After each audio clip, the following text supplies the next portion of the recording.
We are looking at an ancient Hebrew text, a parchment that operates as a high-fidelity geopolitical forecast, mapping a century of volatile power shifts in the ancient Near East.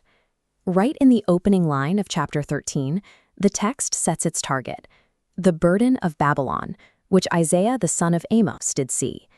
In this historical context, a burden is the immense weight of divine judgment placed upon a nation for extreme corruption and a lack of mercy. The Lord allowed Babylon to rise as an instrument to execute judgment on other nations. The expectation was that they would govern as a just ruler. Their failure to do so sealed their fate. What follows in the text is a sequence of historical benchmarks, predicting the total annihilation of a superpower before that empire had even reached its peak. This map shows Mesopotamia during Isaiah's lifetime, outlining the dominance of the Assyrian Empire. Notice Babylon's geographic position down here. During this era, it was not a ruling empire, but merely a subordinate city controlled within Assyrian borders. This creates a historical paradox. For a divine burden to be placed upon the Babylonian Empire, Babylon first had to successfully rise to global dominance. To test the accuracy of Isaiah's foresight, we must track the volatile shifts in power, starting with a false ending that nearly erased Babylon from history entirely. In 689 BC, Babylon rebelled against its Assyrian rulers. King Sennacherib responded with overwhelming force, laying siege to the city. Sennacherib employed a scorched earth tactic. After capturing Babylon, he completely flooded the city limits to blot its memory from the earth and prevent future uprisings. If the timeline stopped there, the prophecy in chapter 13 would be unfulfilled.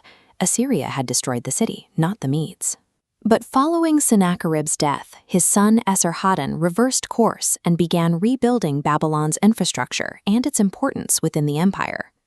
By 626 BC, a local leader named Nabopolassar successfully rebelled, establishing Babylonia as an independent kingdom. This blue-tiled gate reflects the immense wealth and architectural strength the city eventually achieved. Babylon was now an independent expansionist power. The specific geopolitical conditions required for the judgment Isaiah foresaw were now historically present. With Babylon at its peak, verse 2 issues a directive: "Lift ye up a banner upon the high mountain, exalt the voice unto them." This language details a literal rallying point. It is a signal guiding foreign military forces directly to the gates of the Babylonian nobility. In verse 3, the Lord states he has commanded his sanctified ones and called his mighty ones to execute his anger. History identifies exactly who these set-apart forces were. This stone relief depicts the ancient military alliance of the Medes and Persians. Isaiah is dictating the specific mustering of a foreign military alliance for a targeted strike against the ruling empire. The scale of this alliance is outlined in verse 4, which notes, "A tumultuous noise of the kingdoms of nations gathered together." Earlier texts, like chapter 5, documented the terrifying speed and cavalry power of Babylon's own army expanding outward, particularly coming against Judah. Verse 4 documents a massive reversal in ancient world dynamics. The Lord of hosts was now mustering the battle against Babylon, drawing multiple coalition vectors inward from the mountainous east. The unstoppable force of the region was suddenly surrounded by a multitude of united enemies.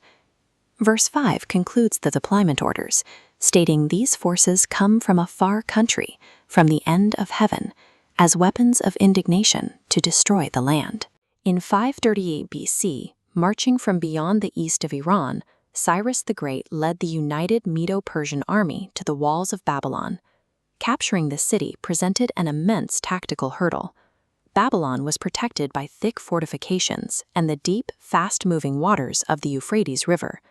Cyrus bypassed the walls with an engineering solution. His forces completely dammed the Euphrates upriver, exposing the muddy riverbed directly beneath the city's main defenses. The Medo-Persian troops marched under the defensive perimeter through the dry riverbed. They captured the city and ended the Babylonian Empire overnight. The collapse of the empire was engineered through an alliance and a tactic detailed in the text over a century prior. The geopolitical judgment was permanent. Despite its former wealth, the site of ancient Babylon was reduced to tumbling mud brick ruins in the desert.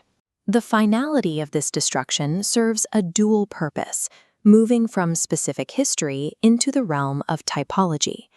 In prophetic literature, Babylon often serves as a broader category, representing the general spiritual condition of corruption and wickedness in the world during the last days. Just as the Medes and Persians were sanctified, or set apart, for a specific historical mission, Isaiah's language points to a modern multitude gathered from every nation.